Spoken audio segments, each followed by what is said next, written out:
Welcome to the Nutritional Revolution podcast. I'm your host, Kyla Chanel. I'm a performance nutritionist specializing in sex differences in sport. I work with athletes from all over the world through my online private practice and sports nutrition programs. We here at Nutritional Revolution are here to cut through the BS promoted in the media and give you the science, literally straight from the research articles, as well as share client success stories and experiences around nutrition and racing. Please keep in mind, this podcast is created strictly for educational purposes only and should never be used as a replacement for medical diagnosis and treatment. If you like what you hear today, we would love for you to subscribe and share.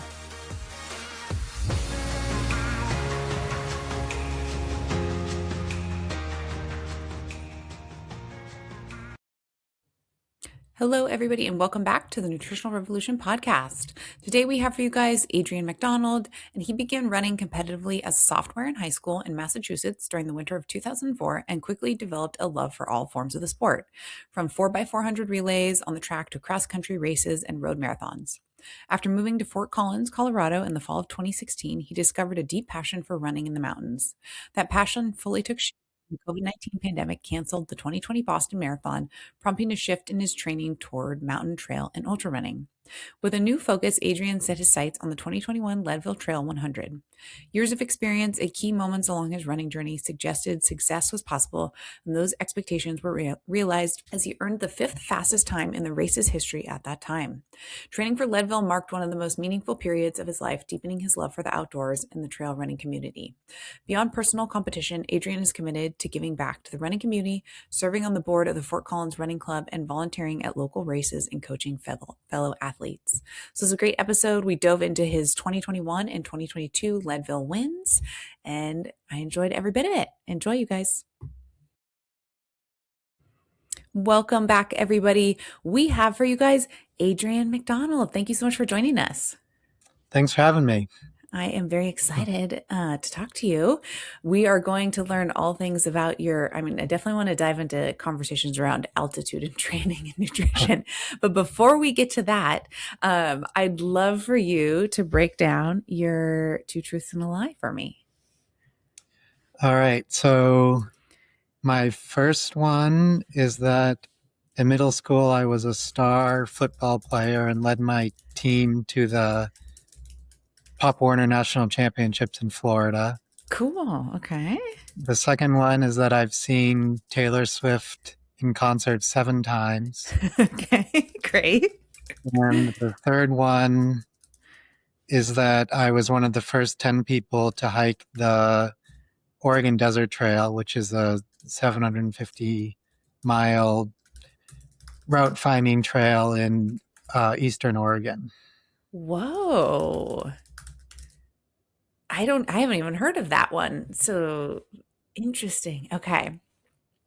These are so fun for me to do because some of them I hear and I'm like, oh my gosh, I hope that's so true because I want to hear the story behind it. And then we've had guests share things where they got attacked by a wild animal. And I'm like, I hope that's not true for your sake. But okay. Anytime someone gives me like a number, I always think there's like a fudge on the number a little bit. So I wonder if it's the Taylor Swift. Maybe you saw Taylor Swift like 5 times and not 7 times. Or for the first 10 to hike the Oregon Desert Trail, maybe it's not the first 10, maybe it's like the first 5. Something like that. That's what I'm leaning on. Mm-hmm. I'm gonna go with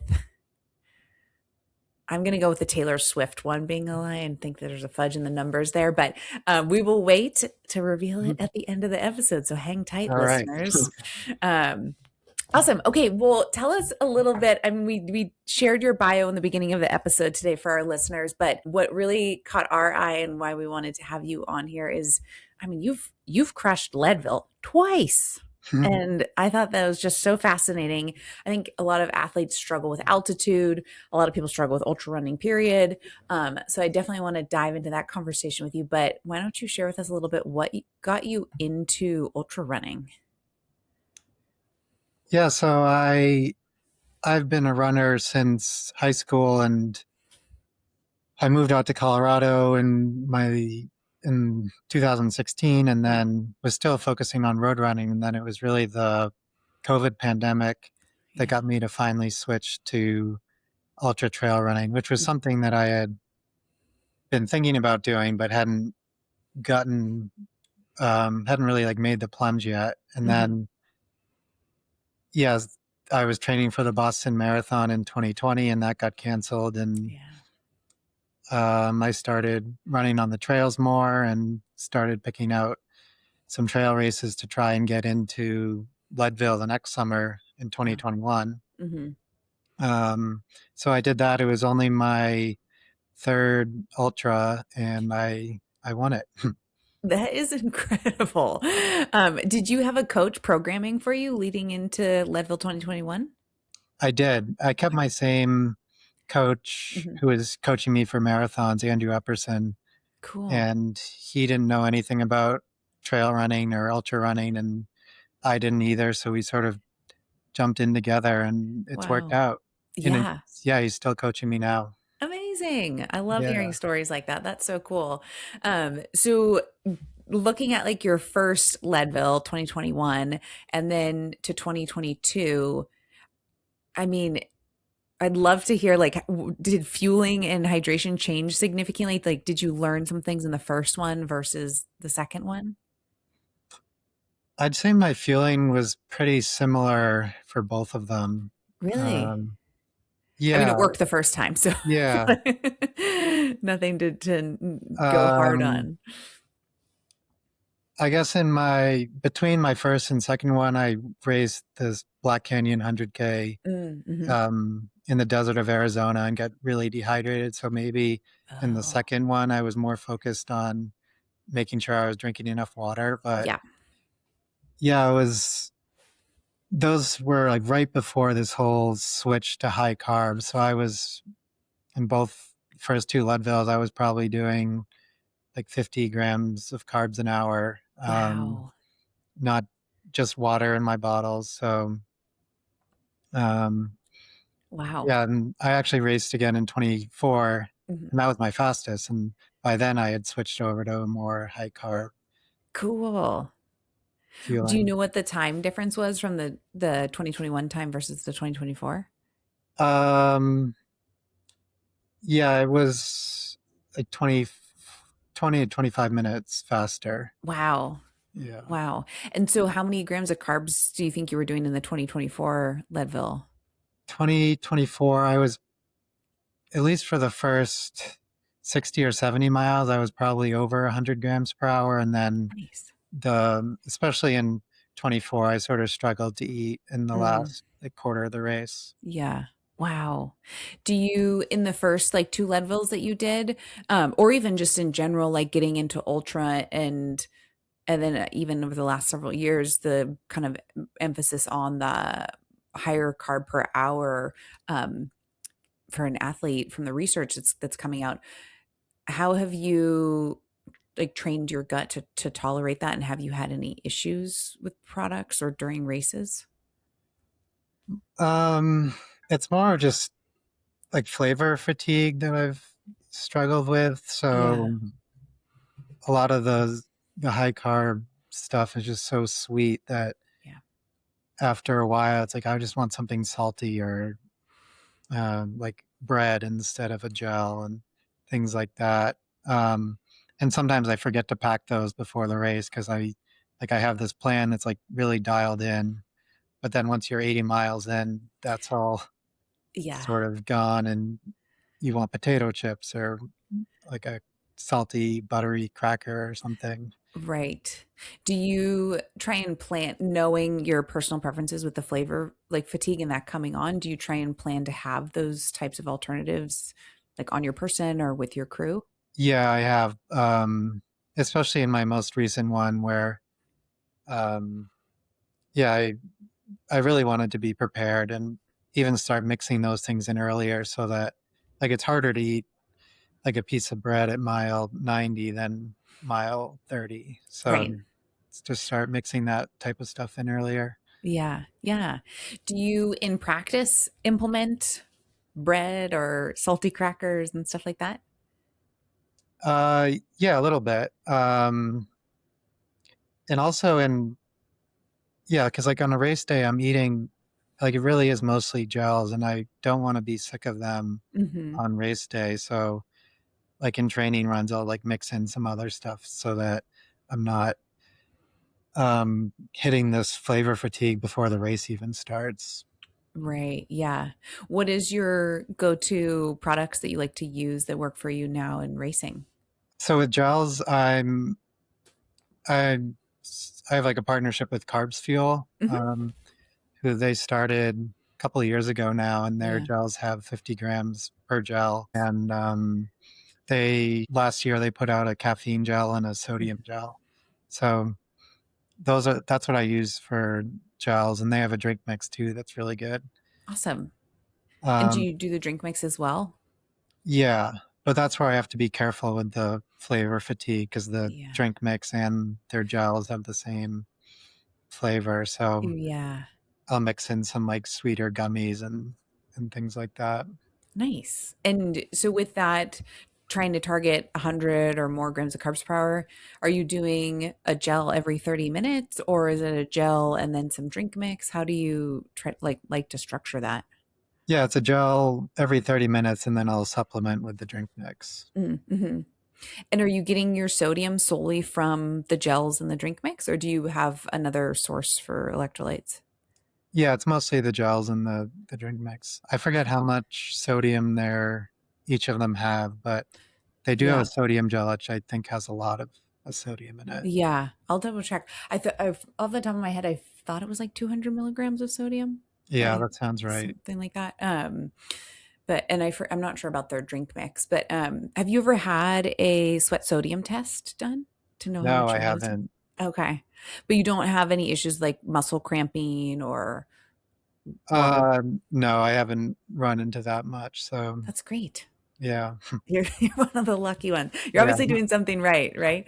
I mean, coming from the background you have of running, I mean, starting running in school and then progressing with that, I think that really helps an athlete like understand and listen to their body and know what their body needs for that. Um, so talking about the couple of levels and progressing in that, let's see, you have not always lived in Colorado, correct? right. I grew up outside of Boston. Okay. So coming from Boston to Colorado, which has some altitude, and doing a race like Leadville that's at altitude and touches quite high, how are you preparing yourself for something like that? Yeah, so I live in Fort Collins, which is 5,000 feet, and Leadville's just over 10,000. So Yeah. even that's a huge jump. And so, like the whole summer leading into Leadville, I'll just try and get up high to run. And I really try and sleep up there as much as I can too on the Mm. weekends. Hmm. Just sort of, yeah, just trying to get as much experience, just knowing how I feel in that environment Yeah, before the race. that's great. Um, And so you use it a couple months before the race, you're doing that? yeah, like Leadville's at the end of August, so as soon as the snow's melted out, I'll try and get up as high as I can every weekend. Nice. That's amazing. Do you adjust your nutrition or hydration when you are at like doing your training sessions at higher altitude versus in Fort Collins? Yeah, one thing that I found was like if you go up from 5,000 to 10,000 feet, it's much cooler. So Mm, it'll be like pretty hot in Fort Collins and then much cooler up in Leadville if I'm training there. And I found like you don't think that you need as much water, but you really do when yeah. you're training at those altitudes because it just sort of gets zapped out of you without you even realizing. So I learned that pretty quickly that even though I may not feel as thirsty as I do in Fort Collins when I'm up there, that I need to drink a lot of water. Yeah. I Do haven't you noticed too much with eating though. okay, that's good. Yeah. Do you train, is there a certain like number of bottles or flasks or ounces, milliliters you try and target like per hour or? I just sort of drink to thirst. You do? Okay. Yeah. Wow. And have you done, I know we talked about sweat sodium testing, but have you done any sweat loss testing just by weighing yourself before and after a training I have done session? that. Do you Um, like recall how much you were losing or did you it use was, that? yeah, I did it. So I ran Western States last June and I was doing sort of like a heat training camp for that. And I weighed myself and it was kind of a lot in just a 30 or 40-minute run. Wow. Um, it was, I want to say it was like 4 or 5 pounds. Oh, wow. Yeah. Yeah. Yeah, that is pretty significant. Wow. That is wild. I think it's so fascinating. I think the sweat test data in general is just really fascinating. The hydration requirements and such as, and the sweat sodium and sodium needs. I think that's such an interesting area where I think we're going to see a lot more research come Yeah. out in that area. Because yeah, if you're losing 4 and 5 pounds in 30 minutes, but I imagine you probably weren't drinking any water Right. during that session, right? And then you do something like Leadville, which is hours on hours on hours Yeah. of fluid loss and trying to mitigate that. I mean, yeah, I wonder, I mean, what if you could be losing a good chunk of fluid from the body, but it sounds like you're not having, you listen to your body, you drink to thirst, but you're not having any like muscle cramping or signs of overheating or low cognitive function, anything like Yeah. that. Well, there was overheating at Western States, but Oh yeah. Yeah. What year was that? that was last, yeah, Yeah. 2025. I remember hearing about that. The heat was pretty brutal. Um, so you get to altitude. Sounds like you're training low, but also trying to sleep, or sorry, training high, sleeping high as much as you can. Yeah. And then, are you ever doing any? I know some athletes will do like sauna exposure to help increase like red blood cells. Do you utilize sauna at all? I've tried it. I tried it before that Black Canyon race that I mentioned earlier, but that Hmm. that race is in February, and I was training in Fort Collins. So it was like really cold, and I felt like, and I would do my run and hop in the sauna, and I felt like the sauna was just sort of thawing me out and not Yeah. actually getting hot. Oh yeah. Um, so I haven't really tried the sauna since then. Hmm. Um, yeah, it's sort of um, I like heat training is it's just like another stress. So like you have to balance all of it out and see how it fits in with everything. Right. Like I was listening to your Mm. podcast with Anna, and you mentioned that doing sauna could lower your like iron levels or ferritin or Oh something. yeah. Hmm. Yeah, like that's just an example of Yeah. like all the different things that are going on. Um, Right. so like with I've always just tried to train as much in the conditions that I'll be racing in. And Yeah. um, if I do that, then I know how much like water I'll need to be drinking and like about how much I'm sweating and everything. And then just being really fit, I think helps dealing with the heat and everything else as well. Yeah. Yeah, certainly. I think that there's very much a common theme there that I hear with our athlete guests is like if they can get that exposure in the environment versus the simulated like heat or a hot tub immersion or things like that, that they do feel like a better improvement in their performance. Hmm. And I think part of that too is probably like you're building confidence in the actual environment, like you're saying, and you're still moving and you're practicing your fueling and your hydration. Right. You're not really doing that when you're in a sauna or a hot tub. So, or a sweatsuit on a Yeah. treadmill. Yeah, that makes a lot of sense. So, when you're thinking about that at altitude and prep, how are you adjusting your effort or pacing? Are you going off of like heart rate when you go from 5,000 feet to 10,000 feet to train when you first start getting up to altitude? How are you thinking about that?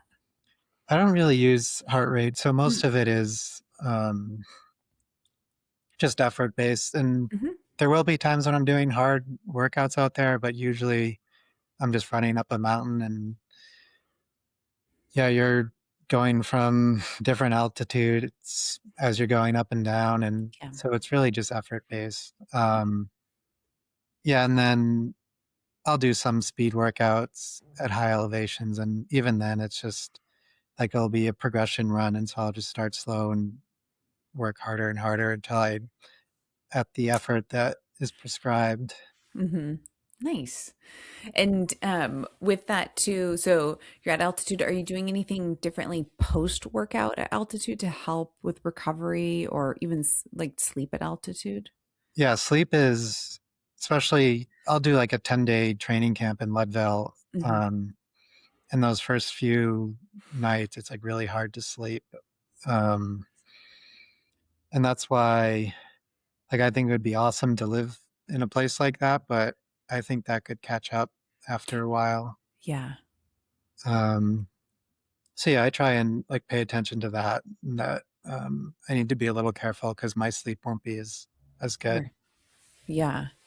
Do you like use anything to help with sleep, like magnesium or any of the tools? I've used like um, like CBD sleep Oh yeah. pills. Hmm. Those seem to help. Hmm. I try not to use them before races because there's like a small chance that they'll have too much THC or something. Right, right. Um, and then I think it's Momentous has a sleep aid pill that I've Mm-hmm. used some. Yeah. And theirs is probably like, I think I saw theirs was like magnesium and L-theanine and some things like that. Yeah. I forget if there's melatonin in it or not. But yeah, the night before a race, I think a lot of athletes have trouble with. Is that, are you able to sleep the night before a race? If you've ever tried to buy creatine or electrolytes online and wondered, is this actually legit? We got a quick fix. We built a full script dispensary for Nutritional Revolution listeners so you can shop trusted professional grade supplements that ship direct from the manufacturer, no random third party sellers, no sketchy storage. You'll find brands we use with our athletes all the time, like Thorne, Clean Athlete, Nordic Naturals, Pure Encapsulations, Designs for Health, Designs for Sport, etc., and a ton of NSF certified for sport options. Everyone gets 20% off always, and during promos, you can get up to as much as 35% off, and it's free to create an account. If you set up auto ship, you'll get an additional 5% off. Just open up the show notes and tap the full script link to get started. Yeah, it can be hard. And um, that's one thing that I think it's like sort of a skill that you can learn. So, um, or just like practicing being like anxious is something that I try and Mm, do. So that's what I see like tune up races.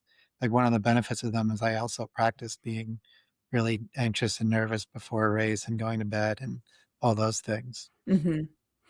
And so, do you work with a sports psychologist? Yeah, Cool. Yeah, I imagine they probably help with a bit of that, techniques and toolbox stuff to yeah. have there.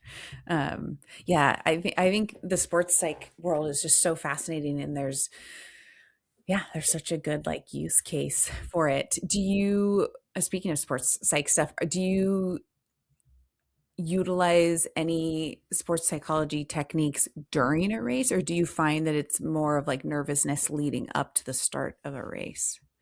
Um, he's like given me some tips to use during the race, but I've never like found myself using them. Mm-hmm. So yeah, it's mostly like leading into the race or like dealing with results and Mm-hmm. that type of thing. Yeah, yeah. I do think it is such a good thing to have in like the athlete toolbox is a sports psych is a handy piece of the puzzle, certainly. Um, so with your past experience at Leadville, is there anything you see where new athletes are making a mistake, like a common mistake they make at Leadville? Um,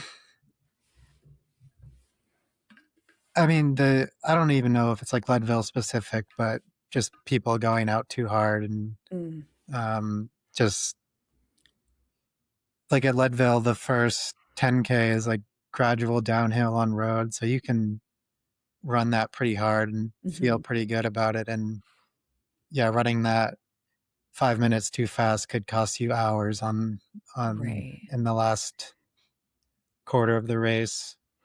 Yeah. Burning your Um, matches. yeah, and just um, in general, just I really try to be patient at the start of a race, and like in any race you run, like from like there's all this like excitement at the start, and with like music and lights, and they shoot off a shotgun to start the race, and then that can get you excited to go crush the first 10K, but you really need to like switch your brain off right after all of that happens and Hmm. um, sort of like go back to sleep. Go back and pace it down.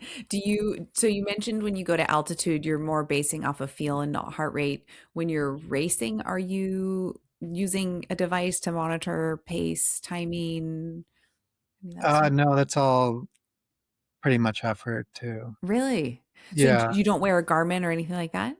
I do, but You're not using it I'm not as a using reference? the heart rate. Yeah. Like at Leadville, like I'll know splits and things, Yeah. but, um, and like I'll check it if it's like a flat part of a course where it's like, all right, I'm running this pace. That's Hmm. something. But like, since the terrain and trail racing can be so varied, it, it's really important to just know the effort. Hmm. Hmm. When you say know the effort, I think if you're able to describe this for our listeners, I think this could be really valuable. How do you describe that effort? Like, what is the effort that they should be going out at from a perception lens, so they're not burning the match Yeah. too soon? Is it I Um, can nose breathe, I can have a conversation. How do you describe it?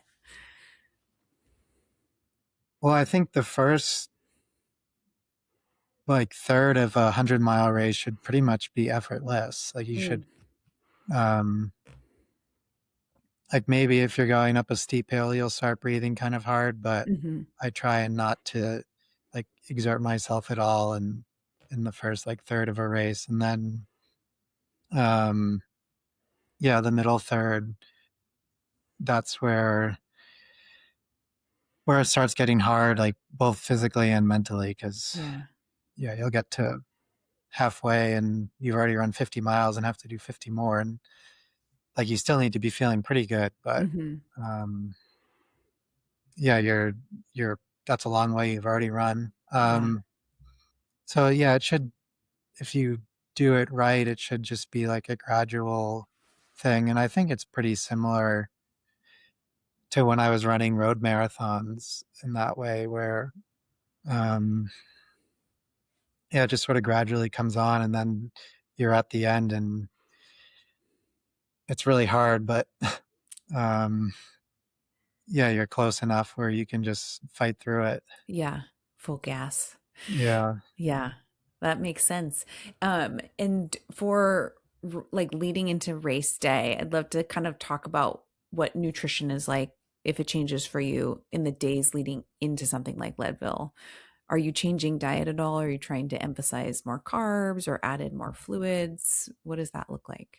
Um, I think in general, for me, since I'm eating so many carbs in my like everyday training, once I'm like cutting volume, if I just keep eating about the same amount, I'm pretty close to like carb loading Yeah, without even really thinking about it. nice. But I will throw in like a little more in the last 2 days. Hmm. Um, and yeah, for me, the struggle is like, I know the eating fiber like Hmm. detracts from the carb loading, but I feel like I also need the fiber to go to the bathroom before the race in the morning. Yeah.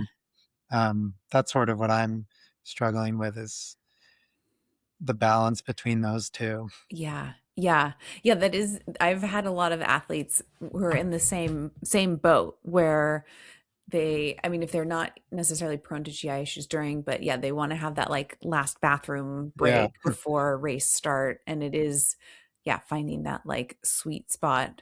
I've had was athletes or and guests, I think, on the pod where some of them just eat like full on fibrous things like all the way up Yeah. to the day before the race. They don't have GI issues. And I think there's something interesting about that because I obviously the fiber we consume is a beneficial piece for the gut and the bacteria in there. And so maybe they're creating a more healthy microbiome or yeah, I'm not sure what it is, but that is a tricky balance I think many athletes play with on race morning, right? Yeah. Um, what are your go-to carb sources like that you like to use either on a day-to-day or when you're leading up to a race? Um, it's a lot of like bread and oatmeal. Hmm. Um, yeah, and then pasta for dinner usually. There's some like when you travel a lot for racing, there's some like if you go to Thai food anywhere in the world, it's like the exact same thing. So that's like a good Yeah. thing to go to if you're in like a different place. So that's Hmm. something that I'll do, like at Pad Thai. Yeah. Um, yeah, and so yeah, just mostly simple carbs like that. Love sweet potatoes. Oh, yes. Those are delicious. Yeah, Yeah. And they're like chock full of some antioxidants too, yeah. sweet potatoes. So that's it gives you a lot of bang for your buck. Okay, so you keep kind of training volume is trending down, you're tapering going into the race, but you keep carbs high. That's how you're topping off glycogen. Are you doing the pasta the night before the race? Um, so Leadville starts at 4 a.m. Um, so like the whole week, I'll try and be like shifting my Smart. like internal clock a little bit. So I'll start going to bed at 8 o'clock. Um, and then the day before the race, I'll have a bigger meal at lunch and Mm, then a smaller dinner just so that I can yeah. hopefully get it out before 4 a.m. Yeah, yeah. No, I think that's really smart. I mean, a lot of athletes where we see success in the like carb loading piece is that they're getting the carbs in early enough where it can move through the digestive Yeah. tract and get into the muscle tissue and not be still sitting in their stomach when they wake up the next morning. So, yeah, I think that's a smart move. Are you sipping on any extra electrolytes or fluids the day before? Mostly just water. Yeah, Yeah. keeping it coming in. I'll do some like electrolytes. Um, but yeah, mostly water. Nice. And what about race morning? So race starts at 4. What time are you waking up? Um, I think I usually set my alarm for like 2 or something, but I'll wake up at 12:30 anyway. Oh Uh, gosh. Yeah. And yeah, which means I can like eat a breakfast 3 mhm. hours before. Nice. Yeah. Do you wake up with an appetite on race morning? Um, yeah, I think so. That's Yeah, and great. then I'll have some coffee and then usually toast with almond butter and jelly or peanut butter and jelly and Nice. maybe some fruit. Yeah. So toast, almond butter jelly, peanut butter jelly, fruit, that's the race morning breakfast for you? Yep. Are we doing a large plate where it's like hundreds of grams of carbs, or are we just eating to how we feel? It'd probably be like it's like a different type of bread every time. So Yeah. like a bagel or Mm-hmm. yeah, not a ton. Yeah. Nice.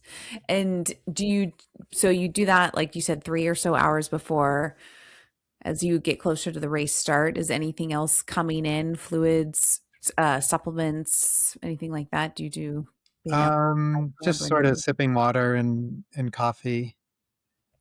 Nice.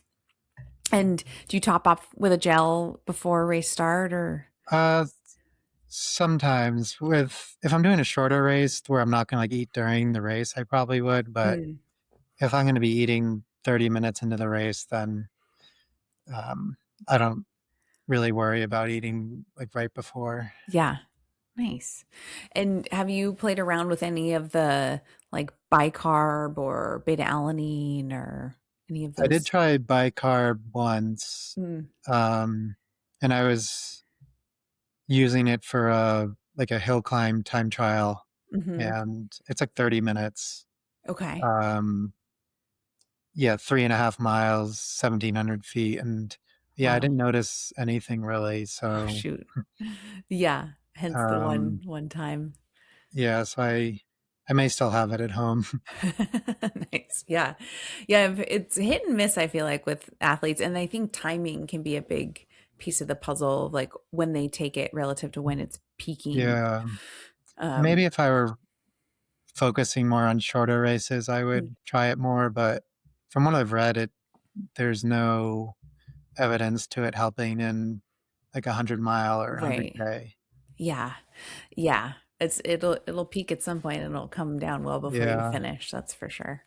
Um, do you see any, I know we talked about common mistakes, but do you also see any red flags and when athletes are doing altitude training that derails their training plan? I think the one, um, I think, yeah, when I raise Leadville, I'll stay in Buena Vista, which is at Oh yeah. 8,000 feet, Hmm. just because I can sleep better. Yeah. Um, but most people will sleep the night before the race or like the whole week leading into the race at 10,000 feet. And that's like a period of time when you want to be recovering. And Yeah. I think that might be damaging to some. Mm-hmm. Yeah, the altitude can be really hard. Do you, when you're in the like in the moment racing, do you ever feel like any acute mountain sickness or anything like that? Or you feel like you're adapted at that point? Um, I haven't noticed that. What I've noticed is like, yeah, leading into the race, I'll try and go every weekend up to like Hmm. 9, 10,000 feet or more. And then even just like 4 weeks after the race, I'll go hike in the mountains. Like I've lost like all the acclimation. Oh yeah. And I don't know if it's like actually if I'm like losing anything or just forgetting Yeah. how I feel in those conditions. Right. Yeah. Yeah, it's certainly possible. Okay. So we talked about leading into night before race morning. We've covered a bit of the during. Are there any things we talked about your gels and your targets you're aiming for in the fluids, but with your crew at the crewing stations, is there anything that you're having them have on hand, whether it's like ice socks or any other things that you have had help you through your performance? Um, I've tried a little with the ice. I think it's not something I like to think about. So I kind of just like when they just like throw a bunch of ice on me Yeah. without even asking or me preparing for it. Yeah, I just like to have all the different food options laid out because Mhm. if maybe I had planned on one sort of pattern of gels and other things, and then I get there and I want something else. And Leadville, I think it's the only race that allows the muling where your pacer can carry all your things for you. And so that's like like aspect of Leadville that you can take advantage of. Mhm. Um, which can really like they can run ahead of you into the aid station, like grab everything you need. And I don't even have Nice. to stop at all going Yeah, through an aid station once I have the pacer. that is really handy to have. Yeah. Yeah. Wow. So are they carrying all your water too, or do you have Yeah, that's I just have great. them carry everything and it gives you something really to look forward to when you can pick them up and drop the pack. Yeah. That's amazing. Yeah, even just not having a pack on you, I mean, allows yourself to cool, Yeah. I'm sure, better. Um, and then you're not carrying that weight. That's amazing. So with the racing itself, are there any foods that you like strictly avoid that whether you know they've caused GI issues or you just have zero appetite for them on race day? Um, I don't know if there's anything I'd avoid. I had a rough Western states and Mm. I got to an aid station and one of the aides, it was like just as it was getting dark and they had just started making coffee and they offered me coffee. And I'm like, I've just been like running through 95-degree heat. No Yeah. thanks. Yeah, yeah, yeah. Maybe an iced coffee. Yeah. Oh man. Talking about caffeine, do you utilize the Carbs Fuel caffeinated gels throughout the race? Yeah. And how do you think about using those in a 100 miler? So I talked to Aaron, who's their sports scientist, and the carb shield gels have a lot of caffeine. So he sort of said to target sections of the race Mm, and take a caffeine gel like 30 minutes before you get to that part mm, of the race. So hmm. I'll pick out like 3 or 4 sections that I might need a little boost on and Yeah. take the caffeine gel before that. At Smart. fir Yeah, I think the Carbs Fuel caffeine is like 100 milligrams or something. Yeah. Yeah. That's a good kick. That's like a whole cup of Yeah, coffee all yeah. in one quick gel. So you'll take like would you say like 3 or so throughout the race or Yeah, like 3 or 4. yeah, Um, for the 400 milligrams. That's not bad in 100 miles. yeah. That's So, not. yeah, I'd take it. I haven't used them at Leadville yet because they weren't out, but Mhm. I would probably take one, like, at the 50-mile turnaround because they would kick in right when I'm going back up Hope Pass, and Yep. then, um, yeah, probably a little bit before going back up Power Line at the end. Nice. Yeah. Yeah, I think that's helpful for people to hear because the caffeinated gels, I've had clients where they're like, "Yeah, I took it and I felt it." And it's like, you probably didn't feel the caffeine, you probably felt the sugar, the glucose, quickly. But it does take like, I mean, from what I've seen in the literature, even if you're a fast caffeine metabolizer, it can take 30 minutes on the fast end and 60 minutes on the slower end. Yeah. So, um, yeah, being patient and timing that appropriately, I think is really smart. Have you ever had to navigate any GI issues during a race? I have. Yeah, I was actually in the first Leadville. Mm, Sorry, I think it was more from not clearing out before the race, but mm. I stopped a bunch of times. Oh, yeah. Yeah, it turned out well, obviously, but Yeah. it was really frustrating. But I Shoot. did learn, like coming from marathons, like if you have to stop in the bathroom for 2 minutes in a road marathon, like there goes your PR, or you'll lose a bunch of places. But in an ultra, like there's time to deal with it. Yeah. Yeah. Have you ever had to use like Imodium or any of that stuff during a race? No. That's good. Yeah. That can be a hard spot to be in when you have to rely on stuff like that because then your gut's just all messed up. Okay. So once you've finished the race, you cross the finish line. What is your appetite like? Are you trying to get something in to start recovery? What does that look like? Um, Oftentimes, especially at Leadville, I feel like nauseous. Like just breathing makes me really nauseous. Yeah. And I've had to get oxygen each time I run Leadville. Yeah. And then I just slowly add in chips and things. But then what's really motivating me is a big pizza an hour or two after. Yeah. Salt, carbs, Yeah. all the things. What's your go-to pizza? Are you doing a cheese pizza or? Um, I don't think it really matters. The problem with Leadville is it's a pretty small town, so we Yeah. end up with like Domino's or something instead of Right. something really nice. Yeah. Yeah. But yeah, you're covering your bases, but you're getting some stuff in there, right? That your body's gonna tolerate Yeah. versus nothing. Do you utilize any like multivitamins or anything like that to help with the recovery process in the week after the race?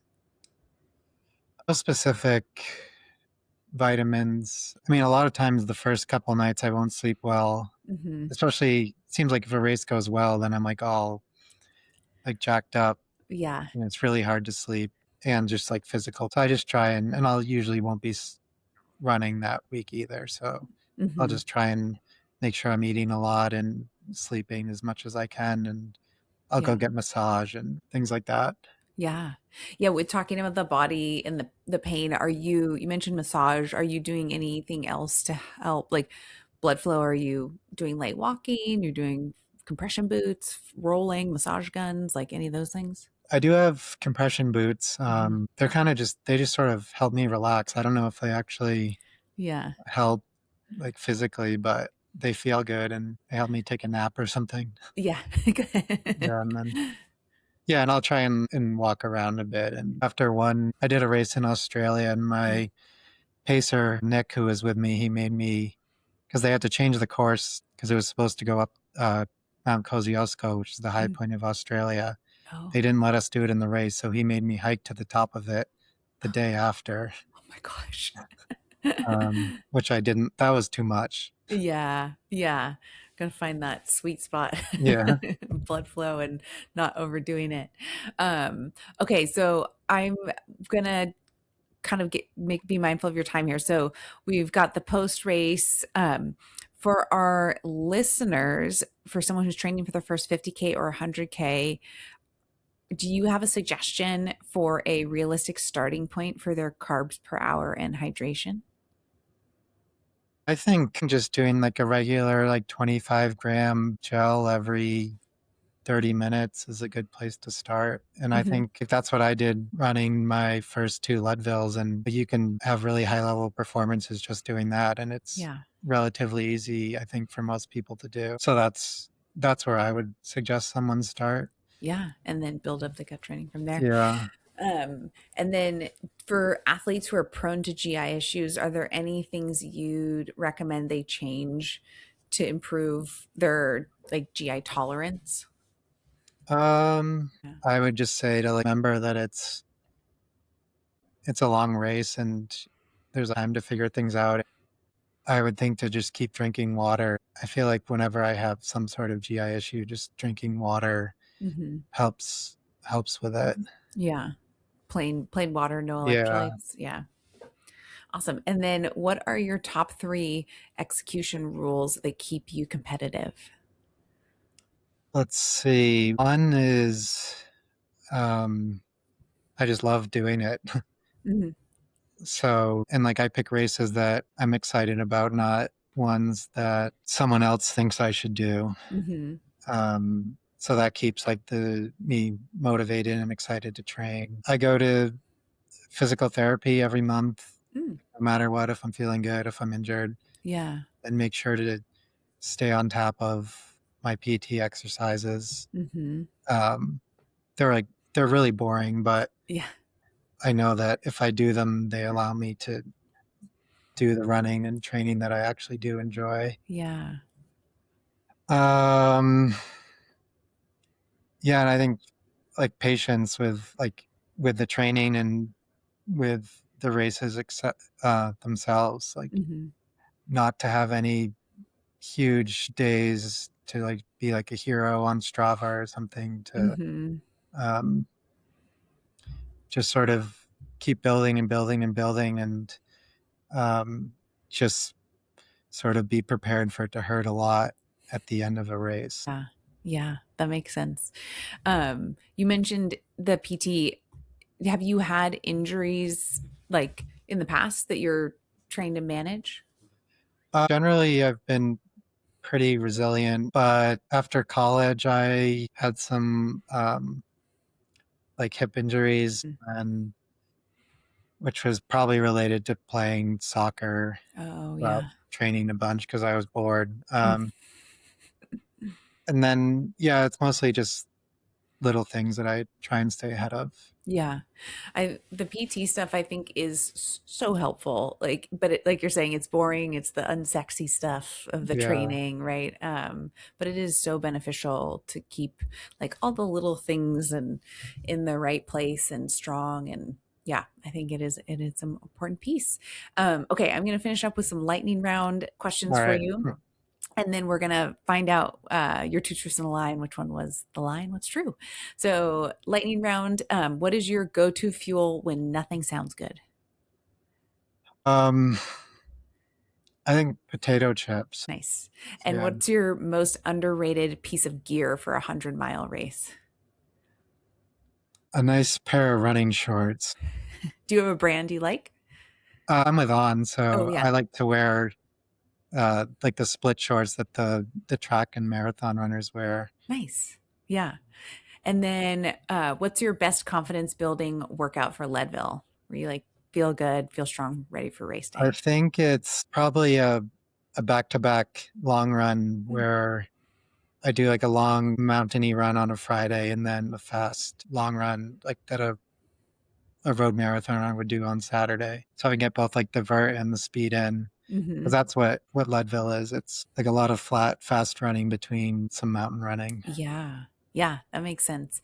And then is there one boring habit that consistently drives your performance? I think it's the PT Yeah. exercises. Yeah. Nice. Yeah, I love it.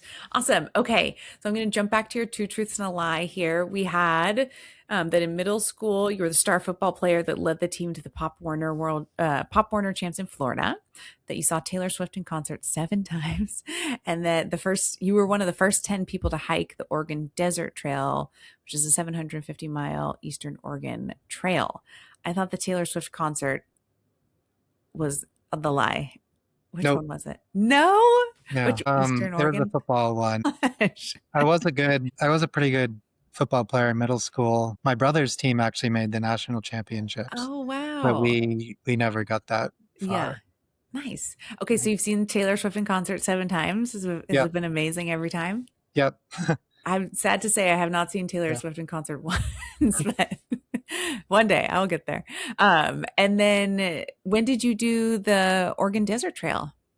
It was 2016, right before I moved to Colorado. Wow. And Um, how long did that take you?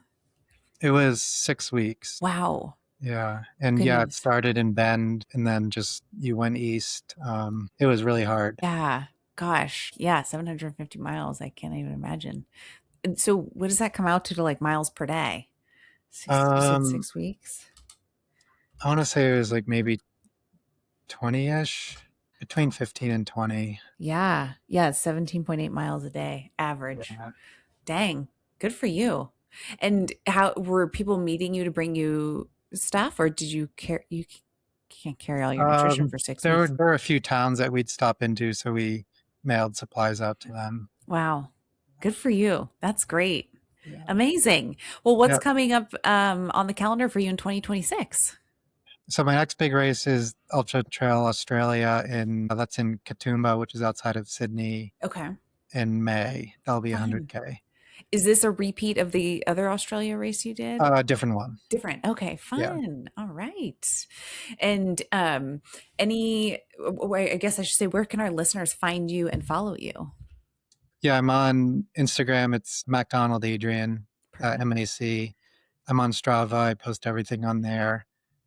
I did do a YouTube series leading into Western states. So there were 4 episodes of that are on my YouTube channel, which was really well done. So, We'll link all that. yeah, people should check that out. Cool. That's awesome. Well, we will link all those in the show notes for the listeners.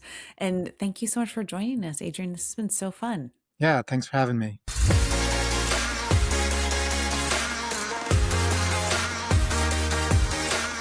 To stay up to date with the Nutritional Revolution recent activities, follow Nutritional Revolution on Instagram and Facebook, and sign up to receive the Nutritional Revolution newsletters on the Nutritional Revolution website.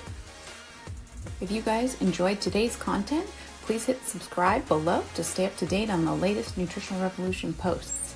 Have a healthy day.